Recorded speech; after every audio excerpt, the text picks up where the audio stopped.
Yes, mga igala, may adlaw ka na itong tanan. Welcome din sa itong panagkuban sa itong tulumanong tambayan sa Radyo Pilipinas. Kauban niyo Armando Finiquito, mga igala. Yes, mga igala, kamusta? Kamusta mo diha sa inyong palibot karon no? Well, ingon ba itong pag-asa, mga igala, nga tibok adlaw daw tagi kuan karon? Dagong, na-experience ba ninyo sa inyong mga lugar, no? Anyways, kung kuan actually asahan naman ginato nga mo ulan gid karon mga igala no kay mo base sa tong weather update mga igala no ulanon mo gid daw ato ang palibot no. So sa magidago mo dira giulan ba mo diha no. Amping ta kanunay mga katambayan no nga ilong nonsa naman eh. Anyways, dinita no mga kung maobserbahan nato karon mga katambayan no nga murag di ba? Last time, itong City Government of Davao mga igala, no? Dili sa Davao ha. Naobserbahan na to mga igala. Nakuha na to mga igala. Naman to, nagkatag naman to sa TikTok ug sa kuan, sa TikTok ug sa TikTok ug sa Facebook na napod to no. Ang atong city government gipang nagdala og mga pinaskuhan alang sa to mga kaigsuon ng lumad no di sa tos dakbayan pero karon may gala mo obserbahan nato daghan gyapon mga lumad nga naganaog diri sa syudad no and then I think December mag-November pa ata na sila diri or mid-October siguro December no November ana siguro no sorry November na sila gi kuan dinhi no pero nga to, taga-asa man ni sila nga ginadala man ang pinaskuhan dito sa kuan dito sa ilang lugar no, sa bukid. Kita mo to mga dump truck nga yellow. Mo to gipadala dito. Na dito mga pinaskuhan. Pero mo lagi na no. Kuan. Tawagan ni nagya po yung mga manaog diri no. Matingala ka. Nganong napamana sila diri? No? Nganong namana sila dinhi? No nga ginatagaan man sila, dili na sila mga taga Davao. Muna karon mga igala, ang city government no pinaagi sa pagpanguna sa Davao City Police Office ug CSWDO, naghimo sila og rescue operation. Para kuno ning mga kaning mga kaigsunan nato nga nadira sa kuan no nagapamasko.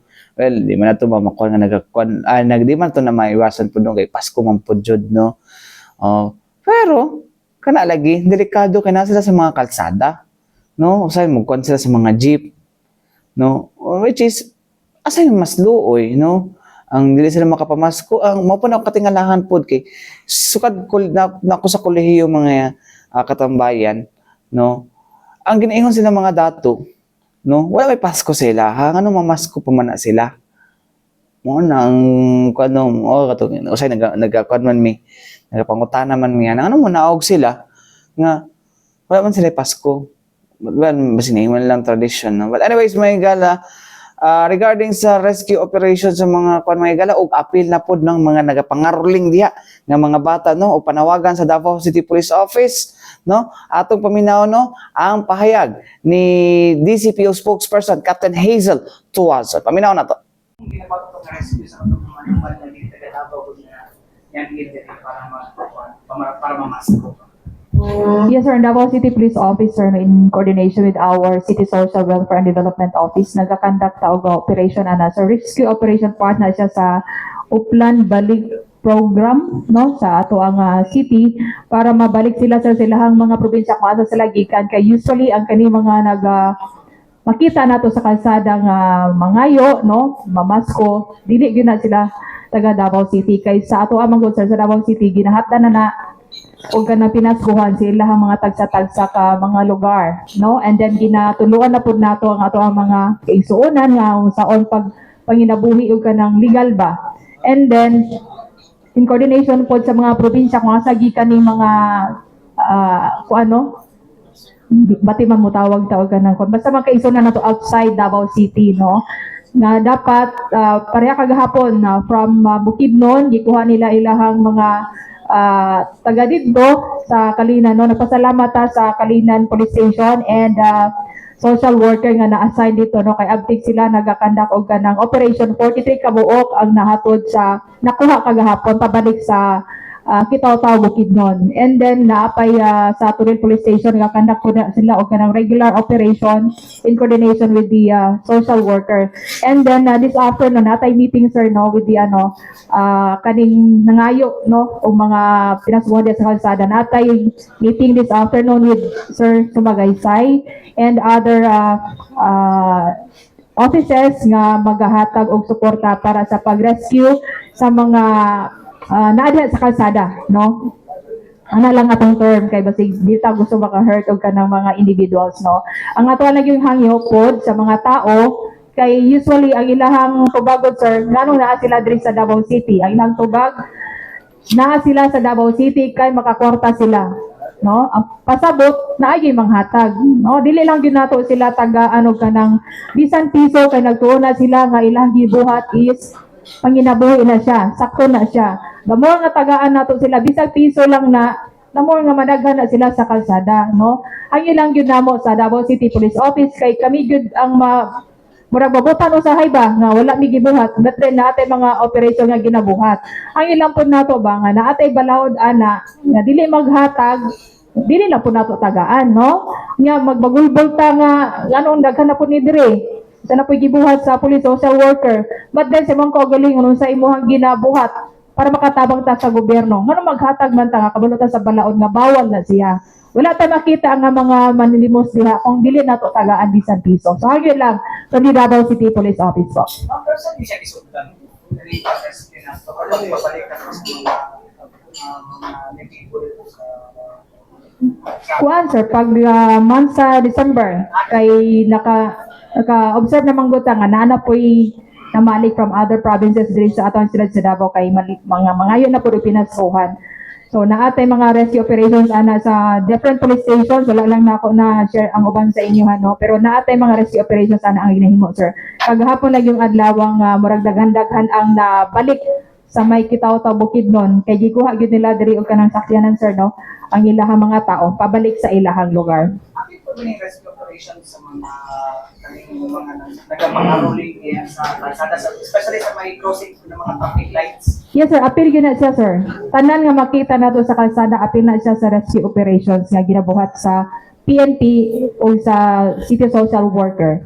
Yung magdilagan na akit po na itong mga good job po na so dagan din na sila nagkatapos po, especially magbantay na po sa may bypass sa Yes sir. Kaya na pa sa bypass sa Pamintal, tapos napo din sa may Pangkal, napo sa may Pinakos, napo din sa may Gmall. Yes sir, mao na kagahapon sir na last Monday na ata na ng mga station commanders during our conference kay part na siya sa moang gimitingan no sa solution nga hibuhat. Mo nang this afternoon napailain nga meeting conference nga buhat pagabuhaton para ani nila nga mga makita sa kalsada.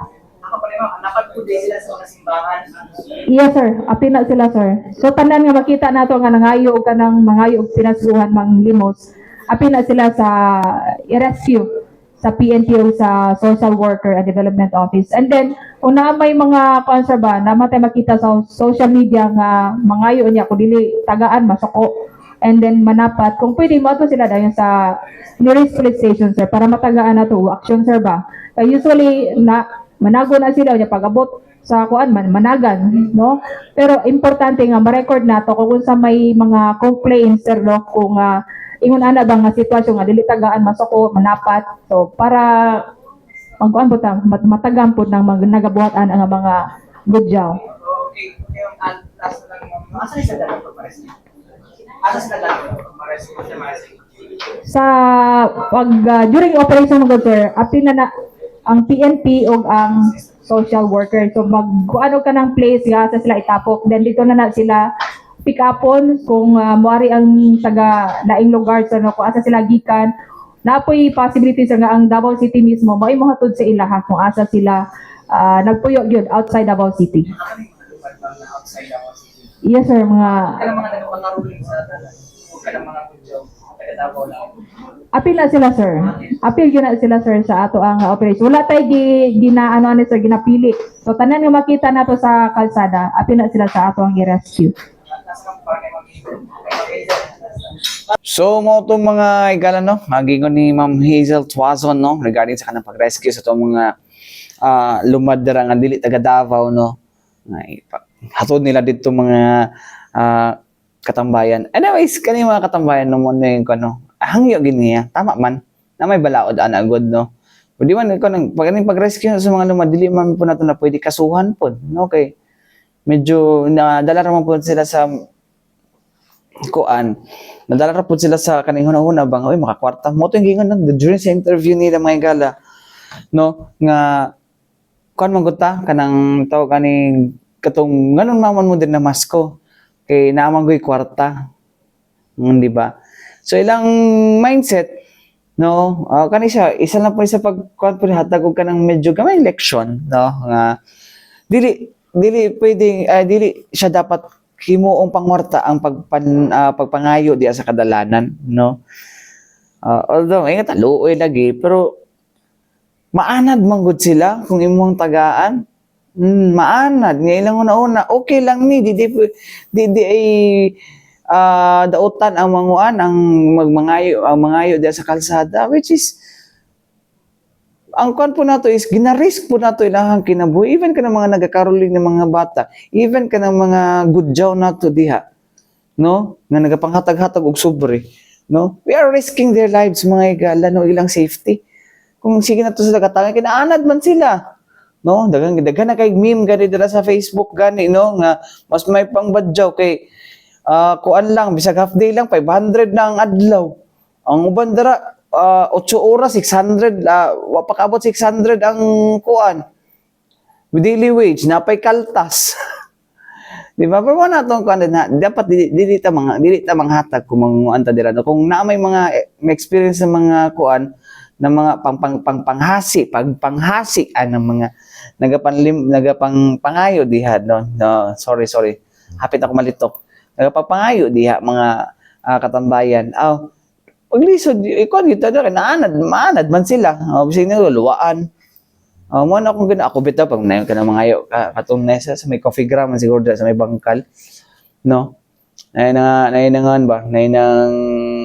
nangayo niya magmurag na haras na tong kan ba di ginilulungan tong estudyante sa kanang eskwelahan diha no sa bangkal di ginilulungan to ako na ni-intervene ko asay mong mama dapat agini ka ng G ko nun anak mga igala po no nang ilan na ginapasagdahan anyways mo na kita rescue karon sa tuang mga kapulisan no hopefully no ayaw na mo panghatag kapila na nagabalik-balik ang DCPO sa inyo ayaw mo pagpanghatag manghatag yapon mo may kailangan kihasion man mi so kuan you deserve what you tolerate ana lang no ana na lang gid siguro tong maingon kay magbalik-balik man gina kay na may uban ang problema po kay bisag wala nimo gitolerate damay ka sa mga nagtolerate no na karon no anyways mga igala balik kita man lang sa may patating painomdom ni ato sigyanan. Yes, mga igala, balik kita diri sa ito panaguban sa itong tulumano, tambayan sa Radyo Pilipinas. Kamusta tang dira, no? Mga katambayan. Luya, oy. Wala napin sa party. Anyways, mga igala, dinita na lang, mga ato niya. Ato niya. Mga sikat na mga media personality nga nga soko diya kay dili daw iya pelog party. Ay, sorry. Okay, pananggalo na daw sa GC daw ko na ba kay kuan lagi daw nagasugod daw pananggal kay ting party na daw. Ay! O siya ka pala mga igalo nga na GC sa palit GC di pa daw. Hey! Kasama pero sa tinod lang wala po ko apel sa GC po ay joke lang. Anyways mga katambayan no din hita sa ano pila naman lang ka days bago magpasko no feel ako naiuban feel naiuban dili po nila feel no bro kanang sa kan mga igala sa kanang mga dili feel ang Pasko mga igala no actually na-intervene may mga murag divine intervention ana pod no nga kanang kuntahay na kanang dili na nila feel minsan dili na mo feel ang Pasko kaya kan sila problema niya kalit gipa-appeal sila party daw maging sa raffle no pagkalamian no no So, basig mo tuon na sila nga, ay basig ma-feel na nilang Pasko, kinidaog na sila, or naka-appeal sila og party. O, di para sa mga banda na, mga gala, mag-yaw-yaw, pag-deliver pa sa party. Ay! Wait, mga gala eh. So, ako, feel na ako kay, pero di na to, ta siya i-kan po da kay, di na to i-invalidate na nga feeling. It's because, nagit sila giatubang ng mga problema po, no? O, lagi sila ginatubanggid mga igala nga dili nato I think masabtan nato pero di lang nato makuan pod kay no dili kay nato fully o di kita ka fully maka-empathize sa ilaha mga igala. It's because naputay lahi nga feeling pod no. Ana ta libugay. So mo na siya mga igala no, relax ang sagot ta no. Relax ang sa ta and kuan lang pod no. Ato lang pong pagbigyan pod no. Anyways, mga igala, din hita sa to ang announcement mga igala, kaya nga to ang Davao Light and Power Company mga igala, magpahigayon og switching power interruption mga igala, karong December 14, no? Karong Sabado na ni mga igala, no? Magpahigayon sila og kuan mga igala, no? Maka-apekto sa customers daw ni mga igala, karong December 14 ha, switching power interruption sa northern part of Davao City, no, para kinahanglan daw mato ni mga igala aron nga ma-facilitate ang mga line work sa Buhangin substation na para likayan no ang taas nga power interruption, ang loads gikan sa ang apektadong linya ma-transfer ni mga igala sa duol nga substation no sulod sa 30 minutos mga igala no.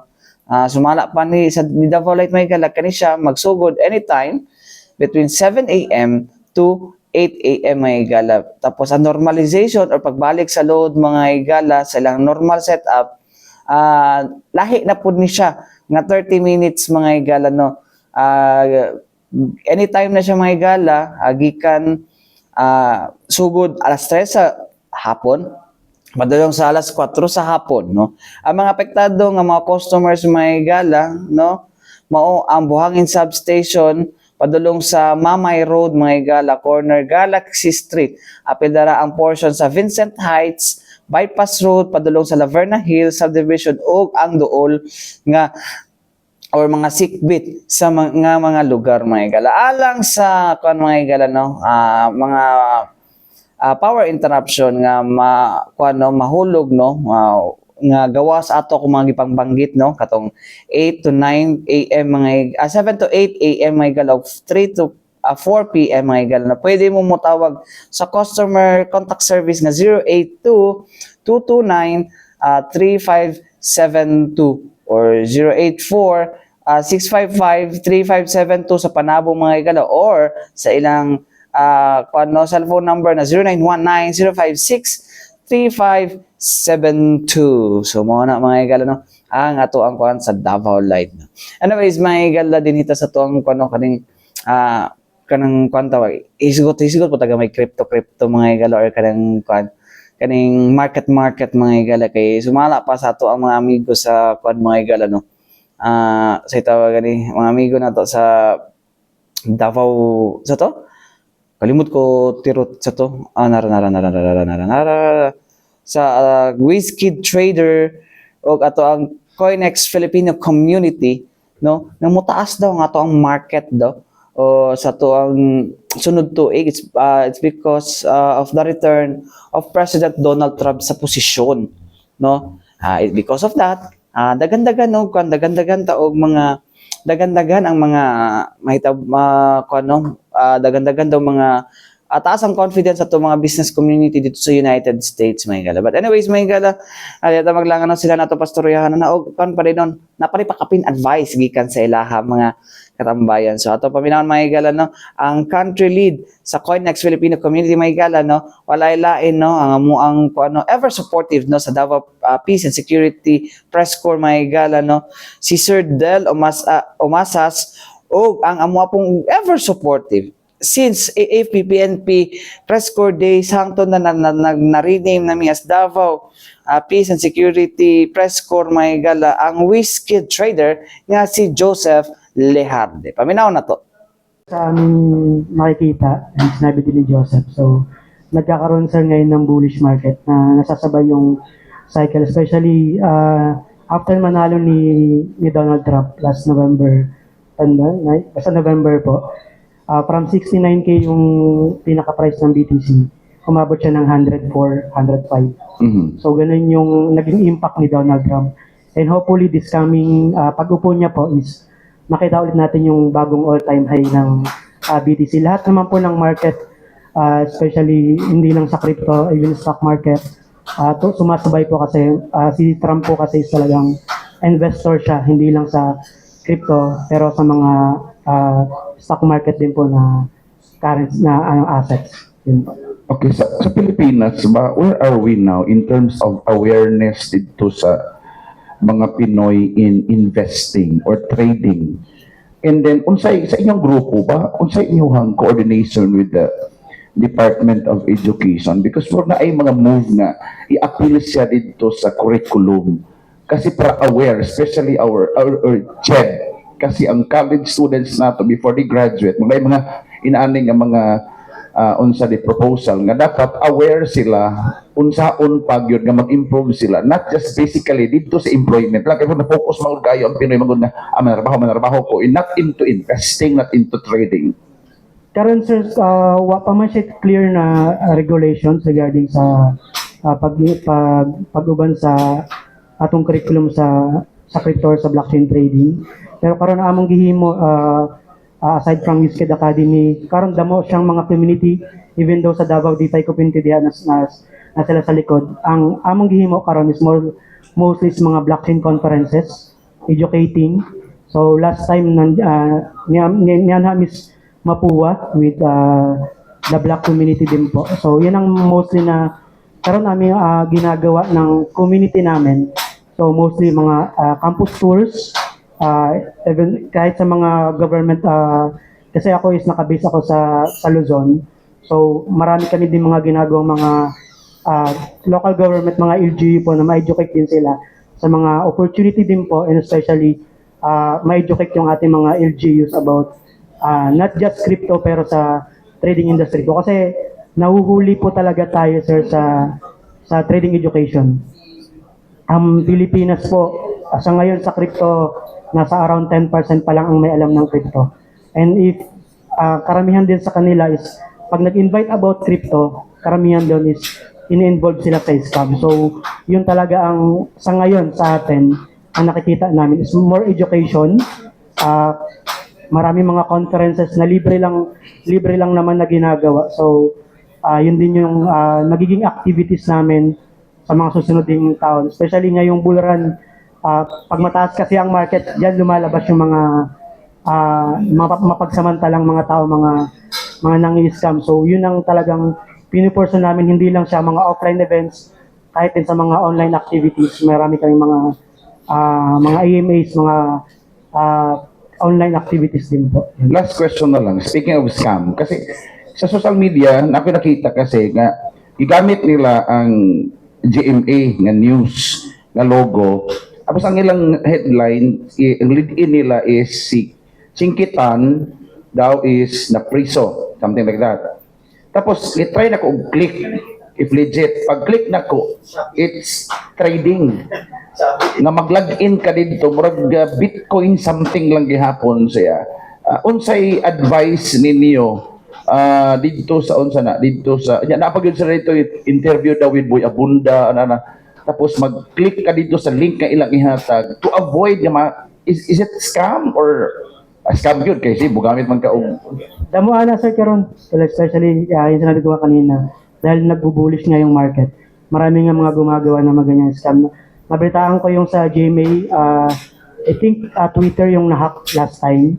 So ginamit nila yung GMA na Twitter account para maglagay ng mga phishing sites. So pag mga ganong phishing sites, ang lagi namin kasama sa mga education activities namin yan, always verify links before click.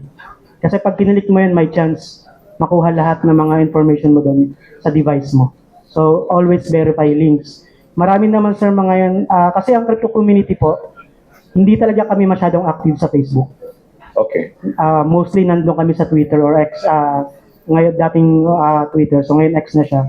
Nandun kami, and mostly sa aming mga accounts na siya yung mga verified blue check sa Twitter. So kana first kung bago lang musulod sa aning crypto industry, verify sa mga websites po and also check kung may mga blue check ba sa ilang mga accounts, and also may idadagdag din sa Yes po sir, nabuko idungag no about sa mga crypto po na scam. Siyempre, part of our Wizard Academy, no, yung financial literacy at saka makaiwas tayo sa scam. Number one po kasi, lalo po sinabi ni Sir Del kanina, bull run na kasi next year, lahat ng good pat pasakatanan. So, sinasamantalan nila yung mga walang alam sa crypto, click ka daw dito sa link, register ka lang, blah blah blah, ganyan. Pero para malaman po na scam yun, ganito po, no? Lalo na, ay akin ang pera mo, crypto, pasok mo dito, dodoble agad ang pera mo, yun po yung bawal.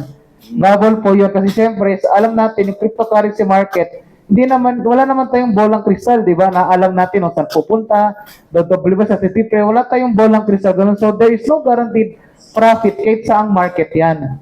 Saka po, nakadepende kung ano yung hatak ng market, kung pataas ba siya, pababa. At saka po, ganun yan. Saka of course, when you are transacting with the cryptocurrency, no, dapat alamin mo muna yung pinapasok mo sa crypto. Kasi maraming website niyan, pag-click mo sa link, mga scam, di ba? Kagaya sabi sa kanina, Shopee, di ba? Pagpasok mo doon, kadalasan ang una nakita dyan, mga foreigner, di ba? Mga, di natin kilala. So, ang may payo ko po doon, huwag po kayo basta-basta mag-click, only trade, kumbaga only trust with people na kagaya sa service kanina, yung mga verified na website, mga verified na account, yung mga naka-blue check, doon lang po tayo makipag-chat. Huwag po kadalasan mga ganyan kasi kadalasan, po yan, mga scam po yan. Yun yung namin doon. So, mga higala, no? Ang pahayag ni Sir Del Lomasas, mga higala, o ni Joseph Lee Hardy, no? Pero listen mo na ka. Actually, mga higala, hindi siya more on crypto. It's also stocks, mga higala, no? Kay ang confidence, mga good mga higala, no? Sa isa ka leader, no? More na siya na bullish, meaning taas ang iyang market karon, no? Ang kanila, lalagyan na sa confidence po dyan sa leader po, mga higala po. No, kung unsa ang molihok ang ang market, no, o mo na siya ang anyways mga katambayan, no, balik ta dito sa party, daghang salamat di no sa amuang mga sponsors sa Davao Katsumong Fellowship kagahapon sa Davao Peace and Security Press Corps, may gala, no, ako as Isip Vice President, daghang salamat Coinex Coinex Filipino Community, no, sa pag-sponsor, no, sa mga pagipanghatag namo nga mga awards, no, and even sa food. Daghang salamat kayo Sir Del sa inyong padayon nga suporta sa press corps, no. Always yun mo yun, no, always yun ninyo ginatabangan diha, no, sa no, pag-organize o uban pa. So hopefully our partnership mga taga Coinex, no, will continue, no, hantod sa bitaw hantod sa di ta magsawa, no, hantod sa di mo magsawa nga mutabang sa amo anyways may gala in behalf sa Davao Peace and Security Press Corps, may gala, no, as the Vice President of the Press Corps, daghan kaayong salamat sa inyong tabang. Anyways, mga katambayan, singit ko lang to kay di man po ko nagakuha balita pud gud sa mong press corps, no. So, anyways, mga taigong oras sa ngalan sa Tibok Persa sa DXRP Radyo Pilipinas Davao. Ako yung Armando Finiquito, alang sa tambayan sa Radyo Pilipinas. Daghang salamat o mayong adlaw amping ta kanunay mga katambayan og musunod na ang balitang pambansa.